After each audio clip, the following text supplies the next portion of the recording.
Hello, everyone, and welcome back to the Nature's Calls podcast. As always, I am your host, Nature Erdman, here to talk about all things Chargers football.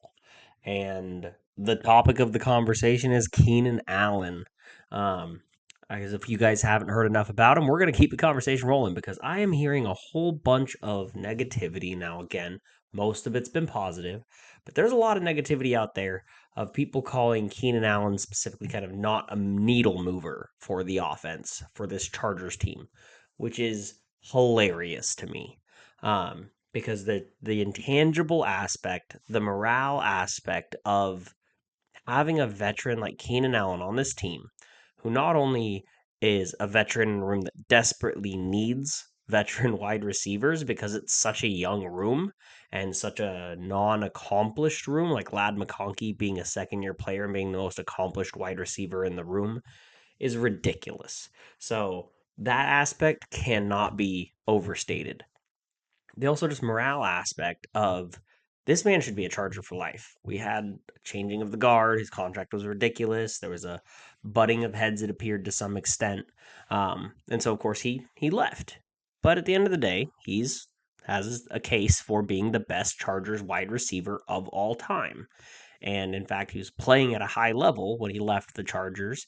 Didn't have his best season statistically in that mess of a Bears offense, where nobody really thrived, and he was the second to third option based off of who else they had there, based off of contracts and draft capital. So the concept is ridiculous. I won't be hearing it. And not only that, let's just even talk about the comfortability aspect. Like when you have that much chemistry with a quarterback, when you've had 3 out of 4 seasons with Justin Herbert, he was a Pro Bowler. Like, what are we? Come on. Come on, everybody. But even besides all of that, just the player himself, hear a lot of not a needle mover, washed, won't break the rotation, will be limiting playing time of the rookies, will hurt us overall. These are all ridiculous takes. Absolutely ridiculous takes. And outside of the fact that it's the Chargers and it happened this late in the season, I can't see why people are talking like this. Like, were this to happen right as free agency opened, we brought him back? Would half of this conversation be happening? I don't think so. I just don't. It doesn't make any sense to me. And I think that just because it's happening when it's happening, people are taking the opportunity to take shots at it. Um, and I think you're all idiots. So we're going to play a little game today. I've come up with a little game called To Keenan or Not to Keenan. And the purpose of this game is to compare him to his contemporaries at the end of the day. Um, Keenan versus the world, let's say. I like that better. So, Keenan versus the world today is going to be players who have recently signed contracts, what those contract figures look like, what these players statistically have done both very recently and in the recent history, what their ages, their contract value, etc., and how that stacks up to Keenan Allen's signing. Because most of these signings that we'll talk about today were either fairly under the radar, or to the extent of applause for giving out the contract. There's maybe one in here that I think got a little bit of ridicule, but outside of that, most of these were pretty well applauded. So we're going to make it a little bit more fun instead of just completely throwing stats in your face and telling you that you're all idiots if you're on the opposite side of me here. We're going to make it a little game. So without further ado, welcome to Keenan versus the world.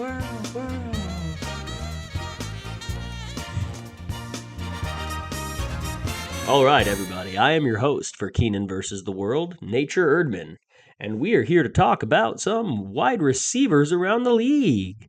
So let's go ahead and talk about contestant number 1. So contestant number 1 here, let's look at his 2024 season to start. So the most recent season that has happened.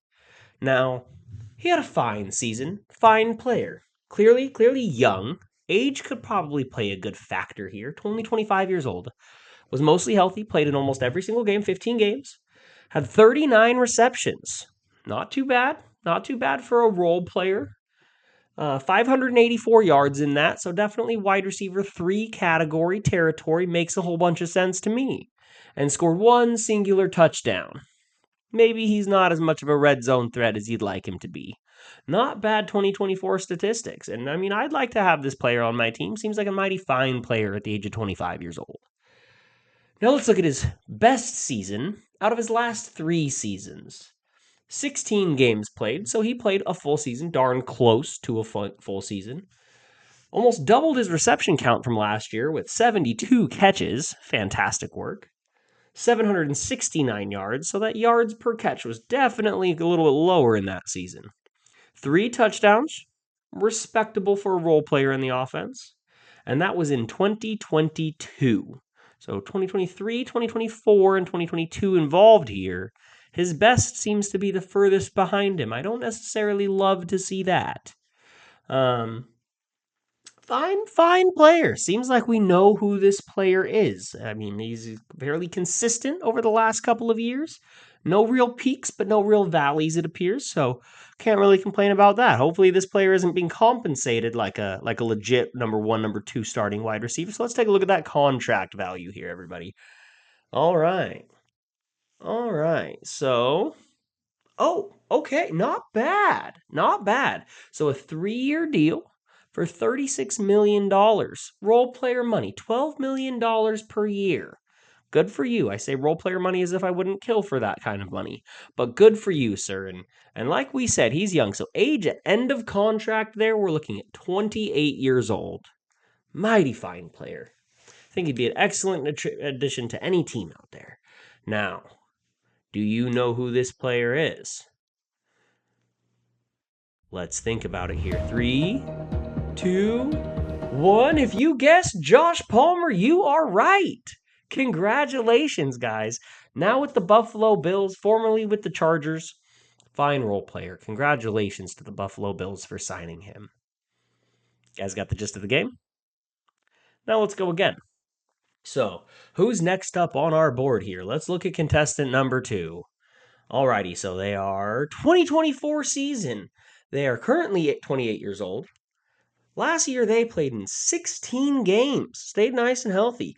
Identical reception numbers to Joshua Palmer from contestant number 1. Nice to see. A little bit lower on the yardage side of things. 573 yards. Did score an additional touchdown, though. Maybe this guy's a little bit more of a red zone set. Let's find out. Best out of his last 3 years? Looks like we're going to be 2023. Okay. 17 games played the full season. Caught 50 balls, so not a number 1 target, not getting peppered out there by any means. 770 yards. Wow, very similar numbers to Joshua Palmer. A little bit older player. Let's see if the contract plays. 4 touchdowns in his best year, and again, 2023. Now let's see that contract. This is where we really see the nitty-gritties here. Oh, wow. Okay, very similar to Joshua Palmer's number. You could say almost identical. I do see, obviously, big difference here is going to be the age of the player. So at the end of his contract, same deal, but he's 3 years older, so of course he'll be 3 years older. Age at end of contract is going to be 31 years old. All right, not a bad deal for the New York Giants, who signed Darius Slayton to a new contract this year. 2 mighty fine players. They're reasonable contracts. Maybe slight overpays, but you got to pay to keep people on your roster, right? All right, now let's see what's going on with contestant number 3. Okay. 27 years old, right at his prime. We've got 15 games played last year, mostly healthy out there, 66 catches. Now, this is a guy, Chris Collinsworth, who may be a number 1 receiver on a team. 992 receiving yards. Those are some healthy numbers, not quite a 1,000-yard receiver. So maybe he was that number 2 guy.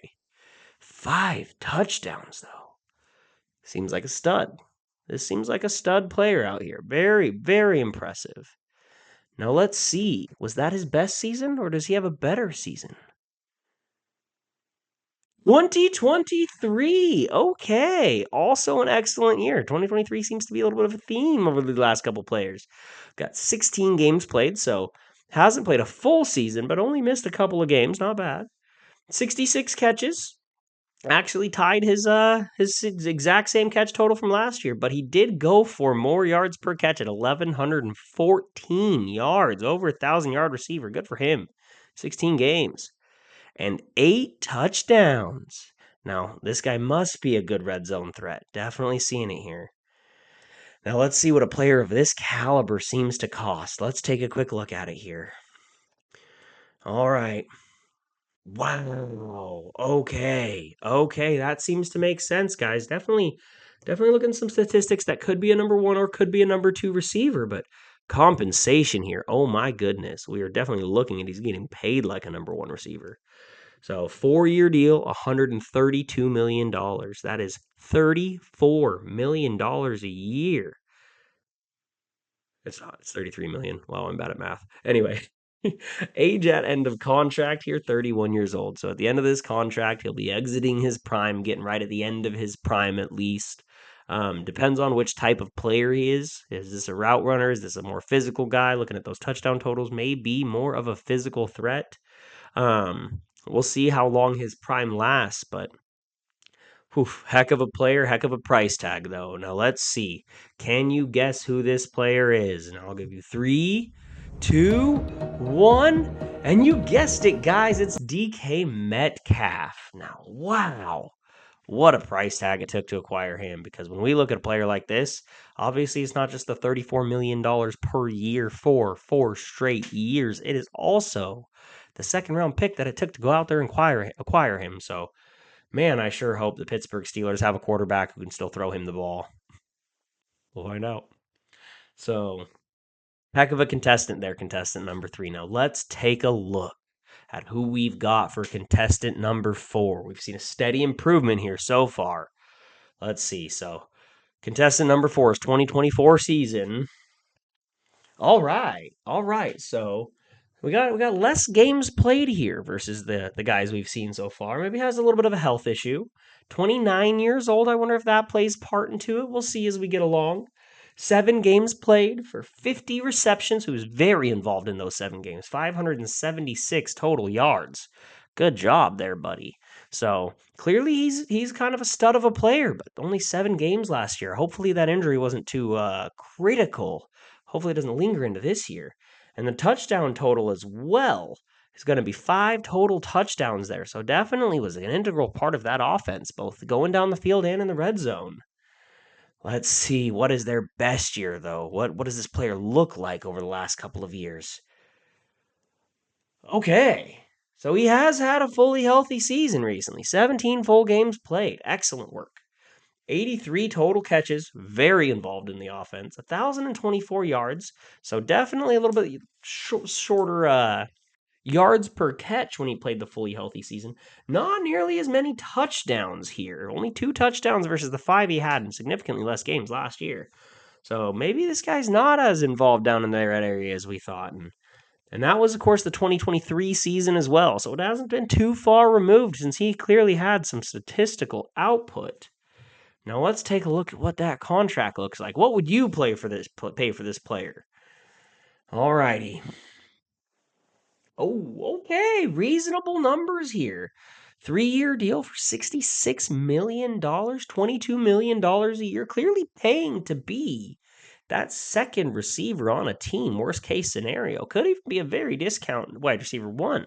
Just depends on their situation. But, I mean, $22 million a year?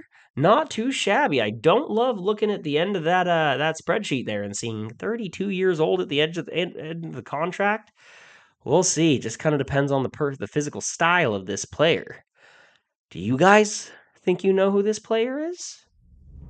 3, 2, 1. Oh, Chris Godwin. Did not see that coming. If you guys guessed it, good on you. So Chris Godwin here. So a little bit younger than I thought. I forgot Chris Godwin was still at such a healthy age. I can't believe he's not to 30 yet, but 29 years old, clearly involved in that first year in the Baker offense. Obviously, he had the big injury last year. And on top of that, the Emeka Ibuka draft they got a lot of money invested in wide receiver at that group. Hopefully, he's going to carry as much production as he did in 2023, but it's a lot of mouths to feed. Maybe with Liam Cohen gone, they needed to make sure that they weren't going to lose any of the offensive output they might on the on the coaching side of things. So, heck of a player, contestant number 4. Heck of a player.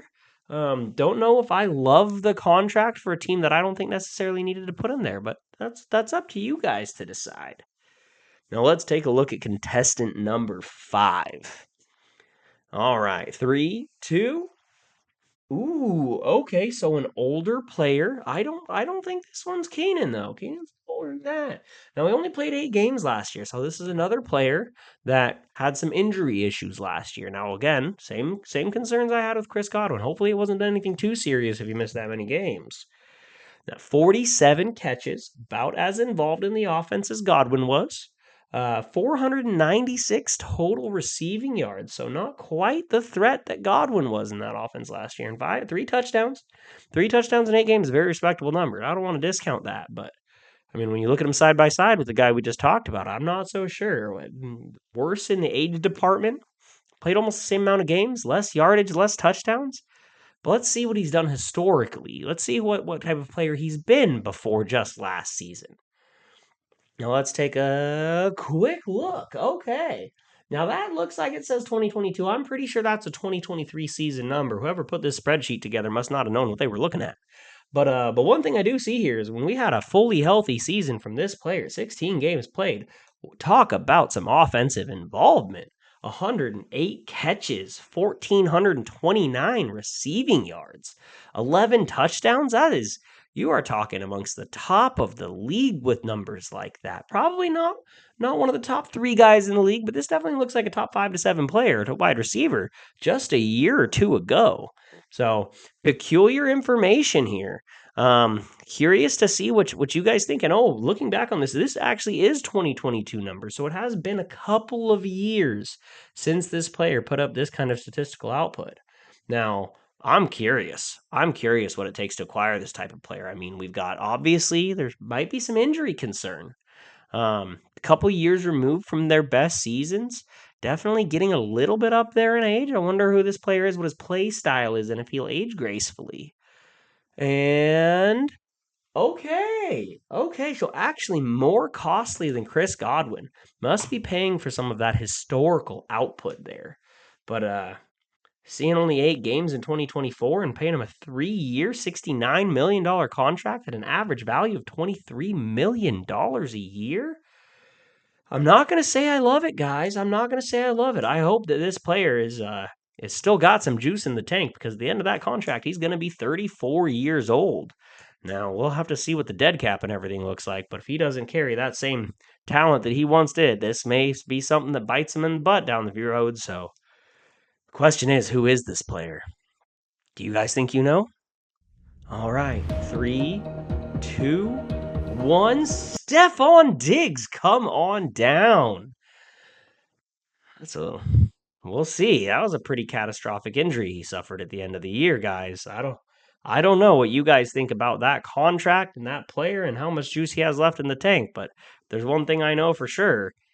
He's not with Josh Allen anymore. Now it's starting to make sense why we saw that dip in output from 2022 clearly down to 2024. Outside of the injury, there's clearly been some possible character issues or any other reason that he's been relocating and scooting himself around town. We were with the Bills just 2 years ago. Last year with the Houston Texans, and moving into this season, we will be with the Drake May-led New England Patriots. So I know Drake May needs some weapons. If he could be getting peppered with targets out there, does he have the output to put out 1,429 yards again? I don't know. Now, without further ado, the man of the hour, contestant number 6. Okay. Modest numbers. It looks like we've come back to about where we were at the top of this spreadsheet. We've got a 33-year-old player getting up there in age. Let's look at his statistical output last year. 15 games played, stayed mostly healthy. Good for him. 70 catches, actually led the list. Granted, a couple of those guys played less games, but 70 receptions, clearly involved in the offense to some extent. Yardage is fairly low, a little over 10 yards per catch. Not too far off from some of the other guys we've seen here, but definitely not shouting out to me as a deep threat. 744 total yards receiving. Now, that touchdown output, like this, there's one thing that jumps out to me. This guy must be getting good at getting open in the red zone, because 7 touchdowns on 70 receptions is almost an unsustainable pace. I wonder if this guy's known historically for catching a large amount of touchdowns. And let's look at what he's done over the last 3 seasons. Let's see what caliber of player he's been in the past. So what is his best year? 2023. So actually only one season removed from 13 games played. Clearly didn't stay healthy all that game. Missed 3 or 4 games in there.